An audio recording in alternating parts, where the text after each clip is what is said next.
نہیں پتا صحیح پتا. اچھا میں یہ سوچ رہا تھا بیٹے بیٹے یار اتنا زبردست شعر پڑھا ہے تو ہونا تو یہ چاہیے تھا کہ شعر پڑھ کے بندہ سن کے اچھل جاتا ہے اصولی طور پہ نا, لیکن کیونکہ وہ سمجھ میں نہیں آیا. سبحان اللہ, تو ہمارے ایک رواج ہے نا, کہہ دیتے ہیں. اچھا اس میں آپ کے لیے بھی چھوٹی سی عرض مؤدبانہ گزارش ہے میری کہ جب بھی اس طرح کے اشعار آیا اس کی تشریح کرتے ہیں. جب ایک بار تشریح ہو جائے گی نا تو وہ شعر مزید آسانی سے سمجھ میں آئے گا. حضرت امام ابو نعیم نے حلیۃ الاولیاء, مشہور آپ کی کتاب ہے تعریف کی, حضور کی جو خصائص ہیں یعنی حضور کی خصوصیات ہیں, اس پر کتاب لکھی ہے حلیۃ الاولیاء کے نام سے. یہ اولیاء والا مراد نہیں ہے, ولیوں والا نہیں ہے, یہ اولیاء سے مراد کچھ اور ہے. حلیۃ الاولیاء علامہ ابو نعیم رحمۃ اللہ تعالی علیہ. اچھا وہ یہ فرماتے ہیں کہ حضور علیہ الصلوۃ والسلام, جیسے ہمارے دانت ہیں نا دانت, تو حضور علیہ الصلوۃ والسلام کے اوپر کے جو دونوں دانت ہیں اس کے درمیان تھوڑا سا گیپ تھا. ہمارے دانت جڑے ہوئے ہوتے ہیں نارملی, کسی کسی کے دانتوں میں گیپ ہوتا ہے, تو حضور کے دانتوں میں بیچ والے دانتوں میں زیادہ گیپ تھا. تو وہ یہ فرماتے ہیں کہ جو گیپ تھا نا یہ اللہ کی جانب سے ایک حضور کا معجزہ تھا. یہ خالی گیپ یوں نہیں تھا کہ بس یہ کوئی کسی وجہ سے بھی گیپ آ گیا, نہیں, یہ معجزہ تھا حضور کا. امام ابو نعیم فرماتے ہیں کہ خرجت النور من ثنایاہ اذا یتلالأ الجدر. فرماتے ہیں کہ حضور کے جو دونوں دانتوں کے درمیان یہ گیپ تھا نا, یہ گیپ یوں نہیں تھا, بلکہ جب حضور کبھی مسکراتے تھے تو ان دونوں دانتوں کے درمیان کے گیپ سے ایک نور نکلتا تھا. اور اس نور کی کوالٹی یہ تھی, فرماتے ہیں کہ سامنے کی پوری دیوار حضور کے دانتوں کی روشنی سے منور ہو جاتی. وہ جو حضرت عائشہ کی جو حدیث کا جو شعر انہوں نے بیان کیا نا, وہ حدیث یوں ہے کہ حضرت عائشہ صدیقہ, سوزن جو ہے نا, سوزن عربی فارسی میں کہتے ہیں سوئی کو, کس کو کہتے ہیں سوزن, فارسی کے اندر کہتے ہیں سوئی کو. اب سوئی اگر روشنی کے اندر بھی گم ہو جائے تو بندہ 10 منٹ لگاتا ہے اس کو ڈھونڈنے کے اندر, اور اگر اندھیرے میں سوئی گم ہو جائے تو پھر تو آپ بھول جائیں کہ آپ کو سوئی مل جائے, بندہ ڈھونڈتا رہے گا. تو حضرت عائشہ صدیقہ رضی اللہ تعالیٰ عنہ سے روایتیں فرماتی ہیں, ایک بار میں کچھ سلائی کر رہی تھی تو اچانک دیا بجھ گیا. جب وہ دیا بجھا نا تو وہ سوئی میری ہاتھ سے گر گئی. اب میں ڈھونڈے جا رہی ہوں, سوئی ملی نہیں. کہتے ہیں اتنے میں حضور علیہ الصلوۃ والسلام کمرے میں تشریف لائے, اور حضور جیسے ہی کمرے میں داخل ہوئے تو حضور نے مجھ سے پوچھا, عائشہ کیا ہوا؟ جب انسان عمومی طور پہ بولتا ہے تو اس کے دانت بھی نظر آتے ہیں. تو فرماتے ہیں جیسے ہی حضور نے میرا نام پکارا تو حضور کے دانتوں کے اندر سے وہ نور نکلا, اور اس نور کی روشنی اتنی تیز تھی کہ اس نور کی روشنی سے میں نے اپنی گمی ہوئی سوئی ڈھونڈ لی. وہ ہے اس کا مطلب نا. کہ کیا شعر پڑھا تھا آپ نے, اب پڑھو اس کو شعر کو, اب آئے گا مزہ.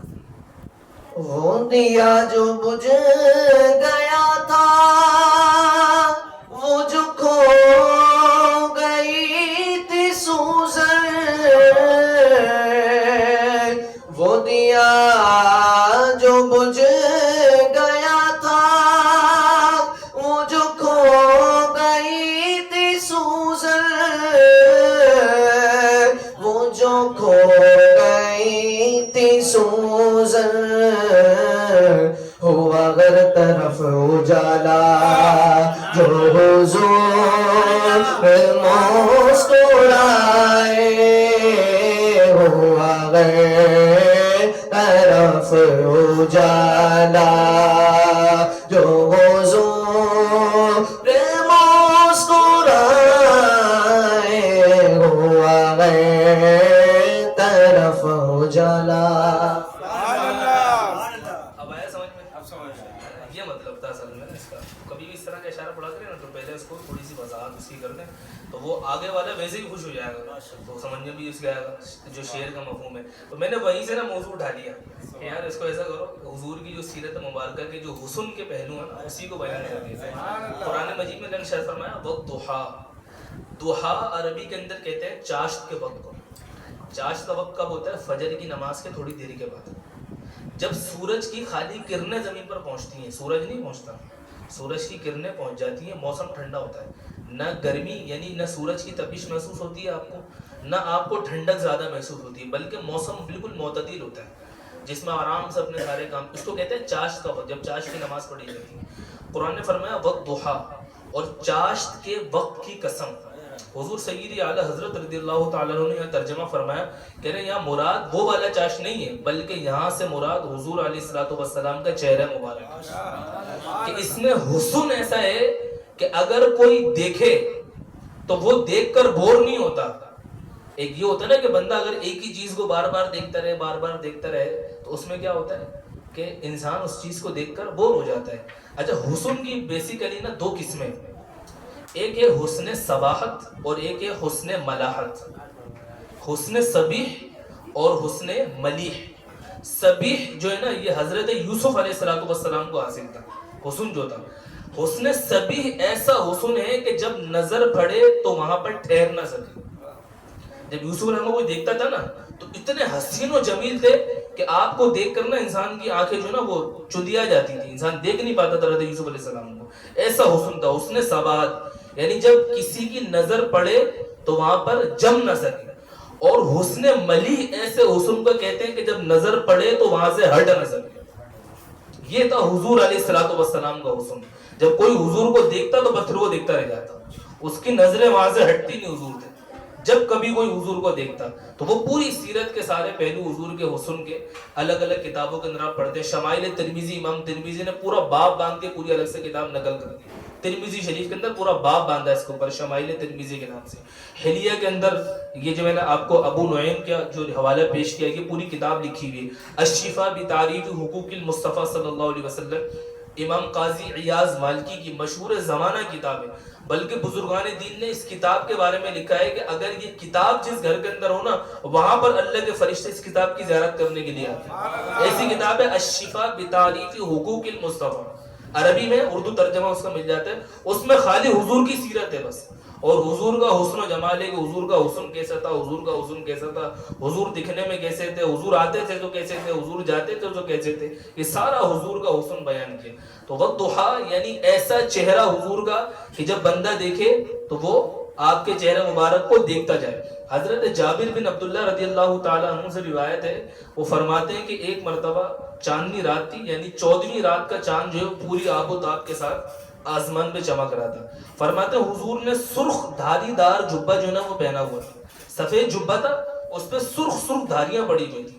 فرماتے ہیں حضور نیچے آرام فرماتے تو کہتے ہیں اچانک جب میرا گزر ہوا نا تو اچانک میری نظر چاند پہ پڑی ہوئی, اور وہیں حضور تشریف فرماتے تو ایک مرتبہ میری نظر جو ہے وہ حضور کے چہرے انور پر پڑی. کہتے ہیں میں پریشان ہو گیا کہ یار دونوں میں سے زیادہ حسین کون ہے. کہتے ہیں میں دیکھتا رہا تھوڑی ہی دیر کے اندر میں اس نتیجے کو اوپر پہنچ گیا کہ زمین کا جو چاند ہے وہ آسمان کے چاند سے زیادہ خوبصورت ہے. ایسا حسن اللہ تعالیٰ نے اپنے حبیب علیہ السلام کو عطا فرمایا اور ایسے حسن کے ساتھ بھیجا. جبھی تو لوگ آپ کا خالی چہرہ مبارک دیکھ کر جو وہ کلمہ پڑھ لیا کرتے تھے, ایسے تھوڑی پڑھتے تھے. حضرت جابر بن سمورہ رضی اللہ تعالیٰ عنہ فرماتے ہیں آپ نے کبھی نوٹ کیا کہ جیسے یہ میرا ہاتھ ہے نا, اس کے پیچھے آپ کو کیا نظر آ رہا ہے, دیوار نظر آتی ہے یا یہ پردہ ہے, اس کے پیچھے دیوار ہی سب کو پتہ ہے کہ ہٹائیں گے دیوار, لیکن پردہ لگا دوں میں تو دیوار نظر آئے گی آپ کو, نہیں نظر آئے گی. جابر بن سمورہ فرماتے ہیں کہ جب سورج پوری آب و تاب کے ساتھ چمک رہا ہوتا تھا نا, اگر آپ سورج کے سامنے ایسے آ جائیں گے تو سورج چھپ جائے گا, ظاہر سی بات ہے سورج نظر نہیں آئے گا. فرماتے ہیں حضور کھڑے ہوتے اور ہم حضور کے جسم انور کے اندر سے آسمان کے سورج کو دیکھیں گے. حضور کے جسم کے اندر سے ہمیں سورج نظر آتا.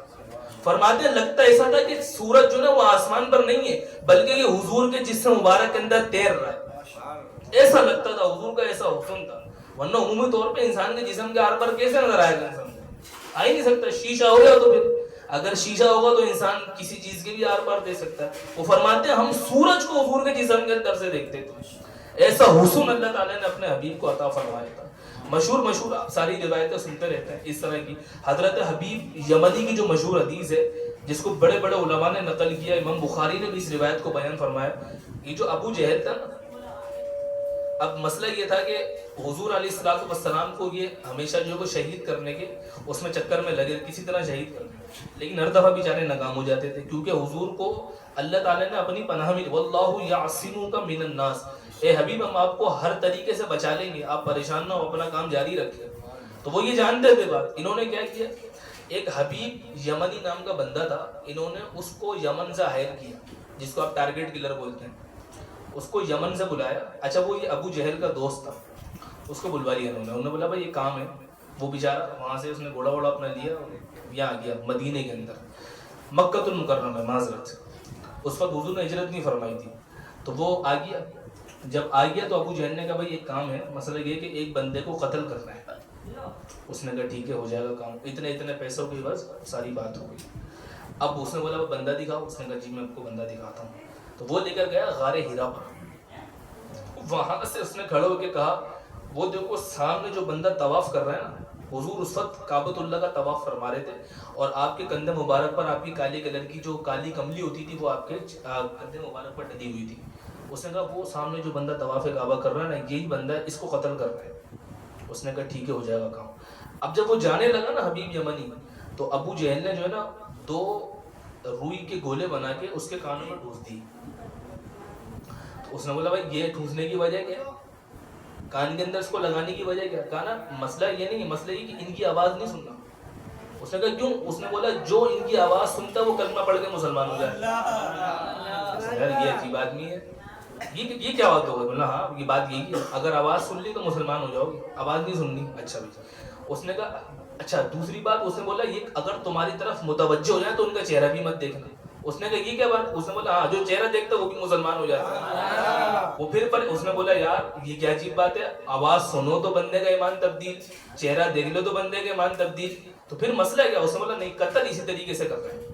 خیر اس نے کہا چلو بھائی دوستی یاری ہے تمہارے لیے میں یہ کام کر دیتا ہوں. اس نے چھرا اپنے بغل میں چھپایا حبیب یمنی نے اور طواف کعبہ میں حضور کے پیچھے آیا، بالکل حضور کے پیچھے گھومتا گھماتا حضور کے بالکل پیچھے آ گیا. جب حضور کے بالکل پیچھے آیا، حضور ابھی آگے دیکھ رہے ہیں، حضور نے پیچھے مڑ کے نہیں دیکھا.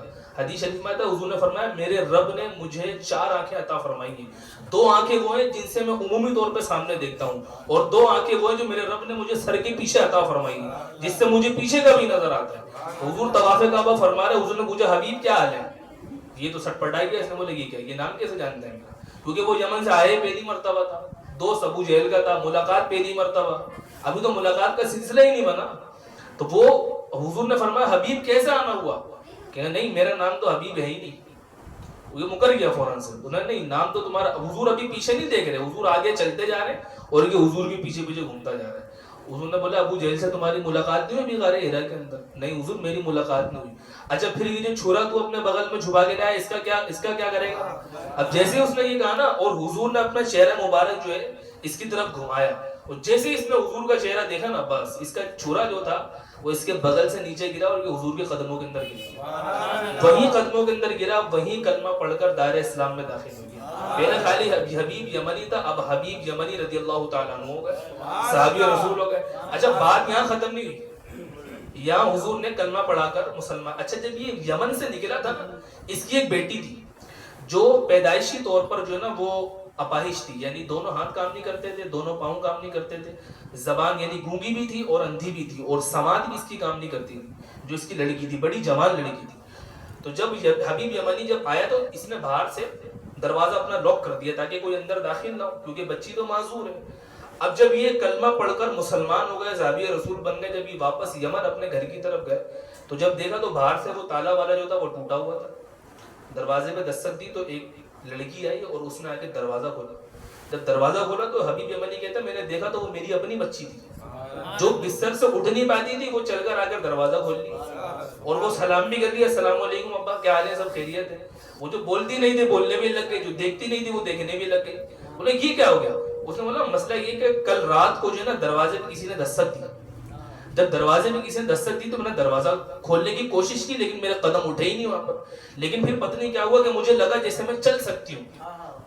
مسئلہ یہ تھا نا باہر کھڑا ہوا کون تھا جسے دستک دی تھی، وہ پاؤں تو آٹومیٹک کام کریں گے نا. پھر وہ کہتی ہے کہ میں اٹھی اور جا کر جب میں نے دروازہ کھولا تو سامنے میں نے ایک شخص کو دیکھا اور اس سے پہلے اس سے زیادہ حسین میں نے کوئی شخص نہ دیکھا. کہتے ہیں اس شخص نے بس میری پیشانی کے اوپر اپنا ہاتھ رکھا تو میری سماعت بھی واپس آ گئی، میری بینائی بھی واپس آ گئی، میرا بولنا بھی واپس آ گیا، میرے ہاتھ پاؤں بھی سیدھے ہو گئے. پھر کہا کہ میں مسلمانوں کا جو رسول ہوں، محمد ہوں. تیرے باپ کا علاج ہم نے مدینے میں کر دیا اور تیرا علاج کرنا ہم خود یہاں ہے.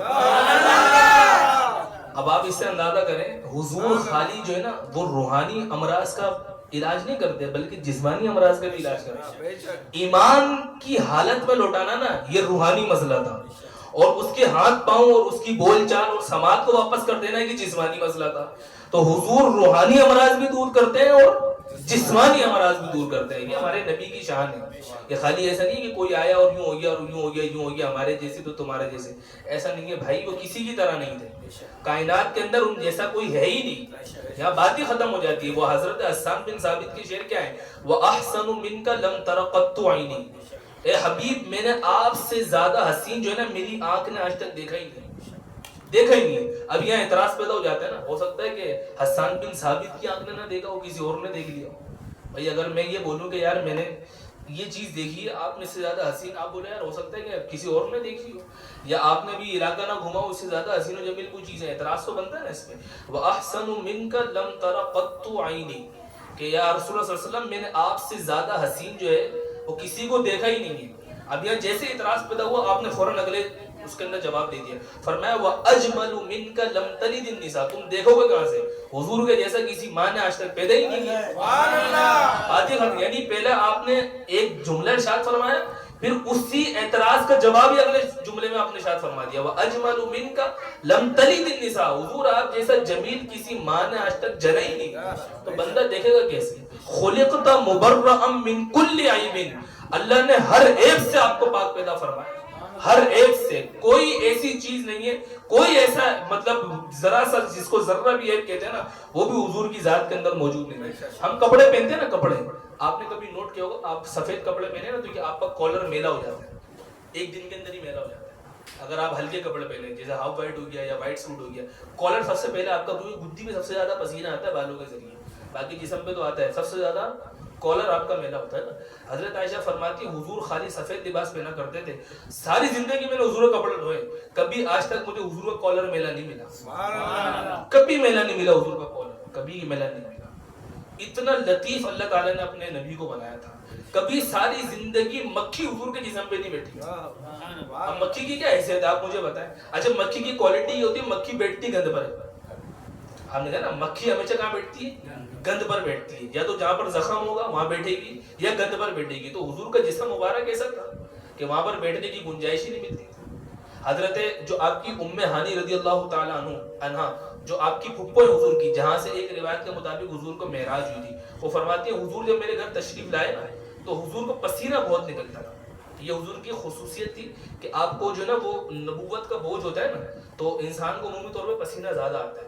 آپ نے مصلی میں بھی آپ کبھی کھڑے ہوں گے نا, اگر جیسے تلاوت کرنے کے لیے, نماز پڑھانے کے لیے, جیسے میں بھی اگر امامت کرتا ہوں یا جمعے کی نماز پڑھاتا ہوں, جتنا پیچھے نمازی ہوتا ہے نا اتنا لوڈ امام کے اوپر ہوتا ہے. یہ ہر بندے کو اس کا احساس نہیں ہوتا, یہ اسی کو پتا ہوگا جو آگے کھڑا ہوتا ہے. جیسے فجر کی نماز ہے تو ایک صف ہے, اتنا لوڈ ہے, کیونکہ امام جب یہ کہتا ہے نا کہ میں تمام مقتدیوں کی امامت کی نیت سے نماز پڑھا رہا ہوں, اور آپ لوگ پیچھے کیا کہتے ہیں, پیچھے پیش امام کے اللہ اکبر. تو اب آپ نے اپنی نماز کا امام آگے والے کو بنا دیا. اب وہ جانے اور رب جانے, وہ صحیح پڑھائے گا تو آپ کی صحیح ہے, وہ غلط پڑھائے گا تو آپ کی غلط ہے. آپ ذمہ دار نہیں ہوں گے اس چیز کے, لیکن آپ کی جاری ہے. ہاں اگر آپ کو پتا ہے کہ یہ کوئی ایسی حرکت کر رہا ہے تو پھر تو اس کو امامت سے معذور کرنا آپ کے لیے ضروری ہے نا. لیکن اگر نہیں پتا تو وہ اللہ اور بندے کا معاملہ ہے بس. لیکن آپ کی نماز اس کے پیچھے ہو, لیکن آپ کا جتنا بھی روحانی طور پہ جو بوجھ ہوتا ہے نا وہ سارا امام کے کندھے پہ چلا جاتا ہے. اب جمعے کی نماز میں پوری مسجد بھری ہوئی, 1000 بندے پیچھے کھڑے ہیں, تو وہ 1000 بندوں کو لوٹ لے کے کھڑا ہوا اپنے سر کے اوپر. تو بعض اوقات ایسا ہوتا ہے کہ پسینے بہت زیادہ چھوٹ رہے ہوتے ہیں. قرات کے اندر ہوتا ہے, عمومی طور پہ ایسا ہوتا ہے, پنکھا بھی سر پہ چل رہا ہے, مجھے بھی ایسا ہوتا ہے, پنکھا سر پہ چل رہا ہے, لیکن وہ پسینہ اتنا شدید آ رہا ہوتا ہے کیونکہ پیچھے اتنے سارے لوگ ہوتے ہیں. جب وہ لوگ ہوتے ہیں تو ان کا بھی ایک روحانی طور پہ بوجھ ہوتا ہے. تو حضور پہ سب سے زیادہ نبوت کا بوجھ تھا, اور ساری انسانیت کا بوجھ حضور کے اوپر. آپ یہ دیکھیں نا, حضرت آدم علیہ السلام سے لے کر اور قیامت تک کا جو آخری بندہ ہے اس کی بھی شفاعت کون کریں گے, حضور کریں گے. تو سارا بوجھ ہی حضور کے اوپر ہے. دونوں عالم کی جو وہ شعر کیا ہے, وہ ایسے بازو کی جس کو بارے دو عالم کی پرواہ نہیں, ایسے بازو کی قوت پہ لاکھوں سلام. بارے دو عالم مطلب دونوں عالم, جو زمین و آسمان کی, جو آپ کا جنت اور دوزخ اور یہ دنیا اور وہ دنیا, جس کو بارے دونوں عالم کے بوجھ کی پرواہ ہی نہیں ہے حضور کو, وہاں پہ ڈال دو کوئی مسئلہ نہیں ہے. ایسے بازو کی قوت پہ لاکھوں, ایسا بازو حضور کا کہ اتنا بوجھ ہے پھر بھی آپ کو پرواہ نہیں ہے کسی قسم کی. تو حضرت ام ہانی فرماتی ہے کہ حضور جب میرے گھر تشریف لائے تو حضور کو پسینہ آتا, تو پسینہ آیا تو میں نے پسینہ جو ہے نا وہ سارا حضور کو جمع کر لیا.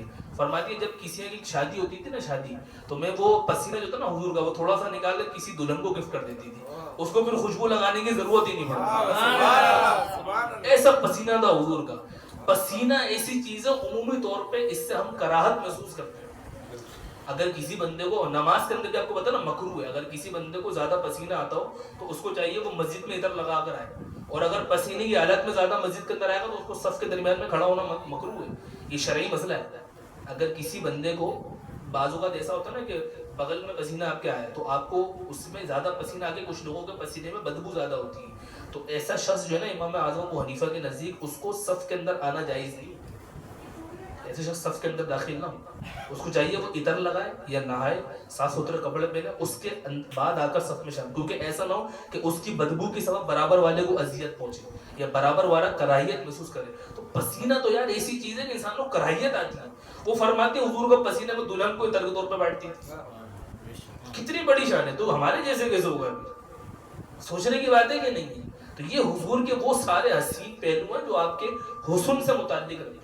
ایسا حسن اور ایک ایک چیز کے اندر اللہ تعالیٰ نے آپ کو وہ نفاست عطا فرمائی تھی کہ جس کی مثال ساری کائنات کے اندر نہیں ملتی. لا یمکن الثناء کما کان حقہ بعد از خدا, بزرگ توئی قصہ مختصر کہ حضور کی جو ثنا ہے نا, لا یمکن الثناء کما کان حقہ, کہ حضور کی جو تعریف ہے, آپ کی توصیف ہے, آپ کی شانیں, ان کو کوئی بندہ بیان کر ہی نہیں سکتا. بس بعد از خدا بزرگ توئی قصہ مختصر, بس بات یہاں ختم ہو سکتی ہے کہ اگر اللہ کے بعد کسی کا مقام و مرتبہ ہے کائنات میں تو بابا حضور کی ذات ہے. بس یہاں بات ختم, بس اس سے آگے آپ کو جا ہی نہیں سکتے. اچھا, یہ ایک پہلو میں نے یہاں سے آپ کو عرض کر دیا. دوسری بات میں آپ کو عرض کر رہا تھا, تعریف اور غلو. ایک ہوتی ہے تعریف اور ایک آتا ہے غلو. وہ دو شعر آپ نے پڑھے نا, اس کے اندر وہ ایک وہ تھا قبر میں کیا تھا, وہ جب یہ منفوت پڑھ لیتے رشتے جب لاحد میں مجھ سے پوچھیں گے تو کہہ دوں گا, ہاں طریقہ قادری ہونا. یہ جو نا یہ اعتراض والا شعر ہے. اس سے جو دوسرا بندہ ہوگا نا جو ہمارے مسلک کا نہیں, وہ یہاں سے اعتراض پکڑے گا. اعتراض کیسے پکڑے گا, دیکھو میری بات سنو, یوں آپ اس کو سمجھ لو, قبر میں 3 سوال تو آپ سے ہوں گے, ٹھیک ہے نا. پہلا سوال ہے مر ربو کا, تمہارا رب کون ہے. دوسرا سوال ما دینو کا, تمہارا دین کیا ہے. تیسرا سوال ما کنت تقول فی حق ھذا الرجل, کہ اس شخص کے بارے میں تم دنیا کے اندر کیا کہا کرتے تھے. اس میں 2 روایتیں ہیں. ایک روایت یہ ہے کہ یا تو حضور خود اس کی قبر میں تشریف فرما ہوں گے, یا پھر حضور کی قبر سے لے کر اور اس کی قبر تک جتنے بھی حجابات ہیں وہ سارے ہٹ جائیں گے. بندہ خود وہیں سے اپنی قبر سے حضور کو دیکھے گا اور فرشتہ بولے گا بتاؤ بھائی ان کے بارے میں تم دنیا میں کیا کہا کرتے تھے. اگر اس نے یہ غلط جواب دے دیا نا, بس اس کی کوٹائی شروع ہو گئی, سمجھ لیں اسی وقت ہاتھوں ہاتھ. اب یہاں مسئلہ یہ, جیسا آپ نے فرمایا نا کہ لحد میں فرشتے پوچھیں گے تو یوں کہہ دوں گا, تو اب یہ تھوڑا سا نا شعر ڈاماڈول ہو رہا ہے. اب یہاں تو آپ یہ بول ہی نہیں سکتے نا کہ میں غوث اعظم کا مرید ہوں, وہاں اپنے سوالوں کے جواب دینے سے سمجھ رہے ہیں, یہ اعتراض قائم ہوگا.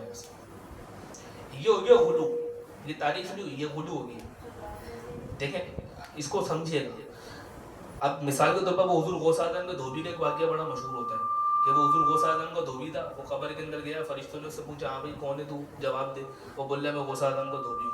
اعلیٰ حضرت نے اس واقعے کی نفی فرمائی ہے فتاوی رضویہ کے اندر, فرمایا نہیں ایسا واقعہ ہے ہی نہیں, کیونکہ قبر کے جو سوالات ہیں نا وہ مسلمہ ہیں جو حدیث کے اندر بیان ہو گئے. اب وہاں بندہ کو الٹ جواب تھوڑی دے گا, سوال اس سے کچھ ہو رہا ہے, جواب تو کوئی اور سا دے رہا ہے. آپ دیکھیں نارملی طور پہ اگر آپ اسکول کا امتحان بھی دیتے ہیں تو سوال جو آپ دیں گے جواب اسی کے مطابق دیں گے نا, یا اپنا جواب لکھ کر دیں گے.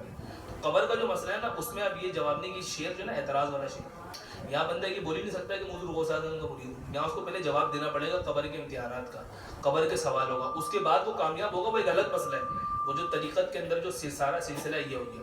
اچھا, دوسرا جو شعر تھا وہ یہ تھا, وہ جو حشر سے متعلق تھا, وہ کیا تھا, اس کا اگلا شعر جو پڑھا تھا, ایک اور شعر پڑھا تھا, یہ نہیں ہے تو صحیح ہے, ایک اور شعر تھا نا اسی طرح لکھا ہوا نہیں,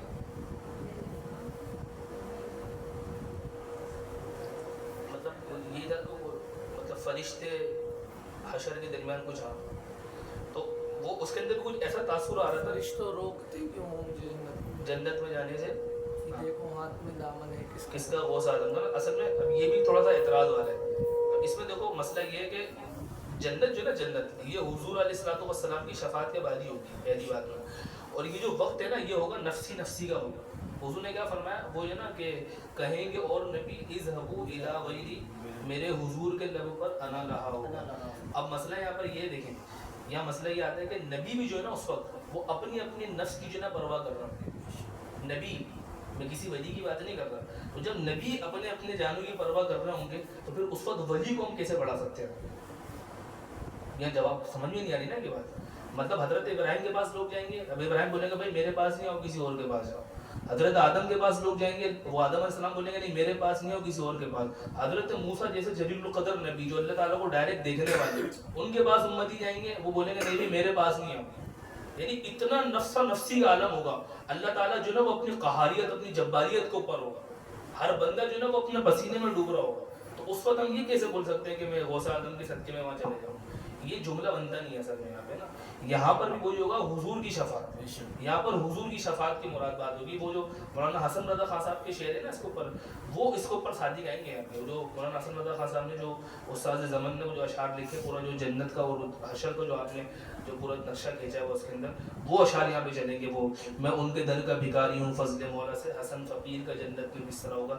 اس سے پہلے کے جو سارے اشعار ہیں، کوئی کہے گا دعائی ہے یا رسول اللہ تو کوئی تھام کے دامن لپٹ گیا۔ یہ حضور کے لیے سمجھ میں آیا، کسی ولی کے لیے سمجھ میں نہیں آ گیا۔ کوئی کسی کو لے کے چلیں گے فرشتے سوئے جہیم، وہ ان کا راستہ پھر پھر کے دیکھتا ہوگا۔ لیکن عزیز بچے کو ماں جس طرح تلاش کرے، خدا گواہ یہی حال آپ کا ہوگا۔ جس طرح بچہ اگر کھو جائے نا تو ماں کیسے پاگل ہو جاتی ہے، سمجھ میں نہیں آتا کہ میرا بچہ کہاں جائے، مسجد میں اعلان ادھر ادھر بھاگتی پھرتی ہے۔ حضور کا حال اس وقت یہ ہوگا کہ میرا امتی کوئی کسی کو فرشتے وہاں پکڑ کے لے کے آ رہے ہیں، کسی کو فرشتے وہاں پکڑ کے لے کے آ رہے ہیں، کسی کو وہاں پکڑ کے لے کے آ رہے ہیں۔ تو حضور کا حال جو نا اس ماں کی طرح ہوگا جس کا بچہ اسے بچھڑ جاتا ہے۔ حضور ایک ایک اپنے امتی کے پاس اس طرح جا رہے ہوں گے۔ تو وہاں پر حضور کے لیے تو یہ الفاظ صحیح ہیں، لیکن کسی ولی کے لیے یہ الفاظ جو ہے نا وہ اس موقع پہ جو ہے وہ حاضر نیز کو مناسب نہیں ہے گی۔ باقی تو ان کی شان تو بلندی بلند ہے، ان کے بغیر تو کوئی بندہ ولی بن ہی نہیں سکتا۔ جب تک حضور غوث اعظم رضی اللہ تعالیٰ عنہ کا سائن نہ ہو نا، آپ سمجھ لیں تو بس کائنات میں کوئی بندہ ولی بن ہی نہیں سکتا، یا تو بات ہی ختم ہو جاتی ہے۔ جتنے بھی سلسلے ہیں اس کے علاوہ حضور غوث اعظم قادری سلسلے، جتنے بھی سلسلے سب کو اگر فیض ملا تو وہ حضور غوث اعظم کے در سے ملا۔ آپ کے قدموں کی برکت ہے، اور حضرت امام مہدی تک جتنے بھی اولیاء کرام آئیں گے وہ سب حضور غوث اعظم کے نظر کرم سے آئیں گے، اور آپ کے قدموں کی برکت ہوگی۔ لیکن مرتبہ وہیں تک جہاں تک شریعت نے آپ کو اجازت دی، جہاں شریعت سے آپ تھوڑا سا کراس ہوئے یہ غلو ہو گیا۔ یعنی غلو کا مطلب کسی کی شان اتنی بیان کرنا کہ وہ اپنے جو ایریا نا اس ایریا سے باہر نکل جائے۔ جب آپ ایریا سے باہر نکلیں گے یہاں سے پھر دوسرا آپ پر اعتراض کر دے گا، پھر آپ کے پاس جواب نہیں ہوگا، پھر ہر بندہ بولے گا یار جواب نہیں، تو وہ کام ہی نہ کرے جس سے اعتراض قائم ہو۔ تو ہر بندے کی سیرت اس حد تک جہاں تک ہمیں شریعت نے اجازت دی۔ حضور کا مرتبہ ہم کیا کہتے ہیں؟ اللہ کے بعد از خدا، میں نے جو آپ کو عرض کیا نا بزرگ تو یہ قصہ مختصر، اللہ کے بعد اگر کسی کا مقام ہے تو وہ حضور کا مقام ہے۔ بس حضور کو خدا نہیں کہنا، اس کے علاوہ جو دل چاہے آپ کا کہیں حضور کی تعریف کریں، بس جو دل چاہے آپ کا۔ اللہ تعالیٰ سے دعا ہے کہ جو کچھ ہم نے سنا اس پر ہم تمام کو عمل کی توفیق عطا فرمائے، آمین، بجاہ النبی الامین صلی اللہ علیہ وسلم۔